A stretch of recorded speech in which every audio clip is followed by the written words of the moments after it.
Hi, it's Dr. David Magnano from Vitality Regenerative Medicine, and I want to thank you for joining me. This is considered part 2 of what conditions do stem cells traditionally help with. So first off, the ideal candidate for somebody that's going to have a stem cell therapy injection or a regenerative medicine injection is somebody that has a degenerative joint. We do a lot of knee joints, a lot of degenerative knee joints.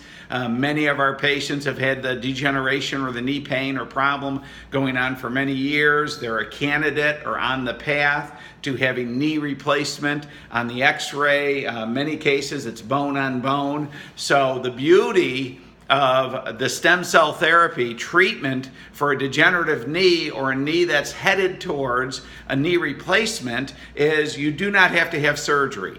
Stem cell procedure is just one injection and that's it. So what they say in the industry, it's one and done. It's a very simple procedure. We inject the stem cells right into the joint. The stem cells go to work. 3 months later, we re-x-ray the joint, and in virtually every case, we see from what was a bone-on-bone knee to now the joint space between the bone is very clear. The joint moves again. The pain is gone.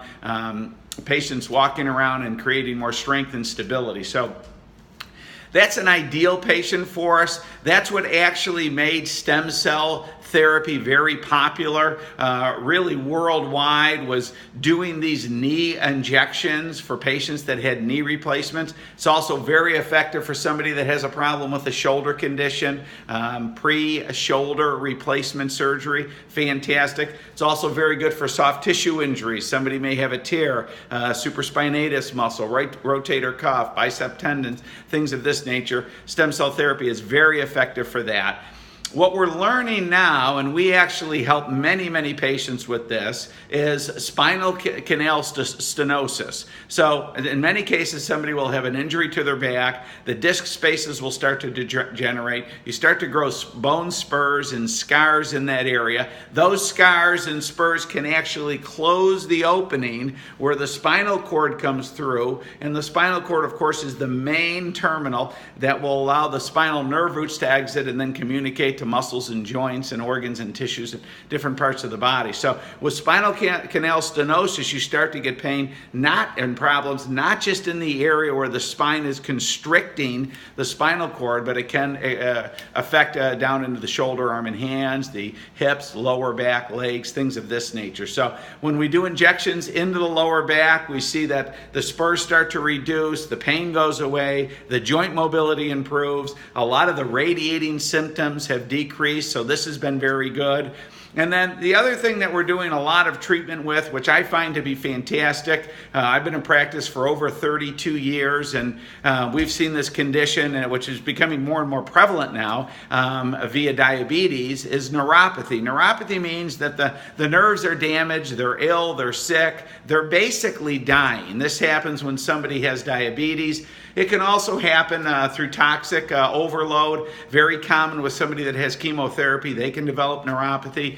But basically what happens is it's a terrible condition, right? The very small nerves, generally in the feet, can also happen in the hands, but generally in the feet and the toes, start to die. And then these nerves start to crawl up, and the death of those nerves crawls up the leg.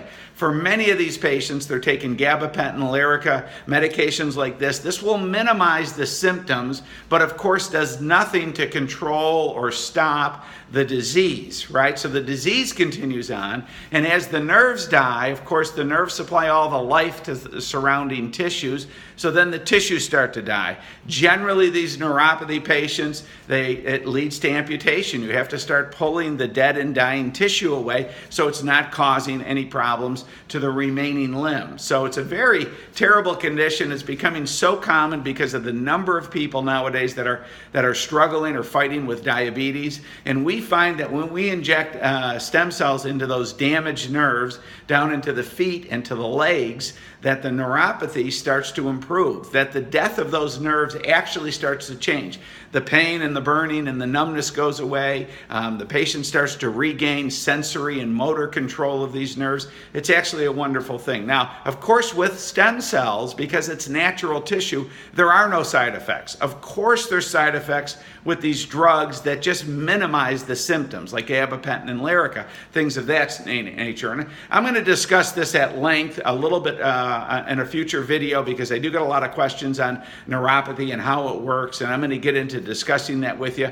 But I wanted to tell you, those are some of the conditions that we're routinely treating. Any damaged joint, any degenerative joint, any joint that may be scheduled for surgery or replacement, you would likely be a good candidate for stem cell therapy. We've been doing more and more spinal procedures in lower back and neck, and having just fantastic results with that. And then additionally, we're also taking care of a lot of patients that have neuropathy, and we're just extremely pleased with the results and very happy for the patients. So once again, I thank you for listening. My name's Dr. David Magnano. Our clinic is called Vitality Regenerative Medicine, and we're located in Tampa and St. Pete.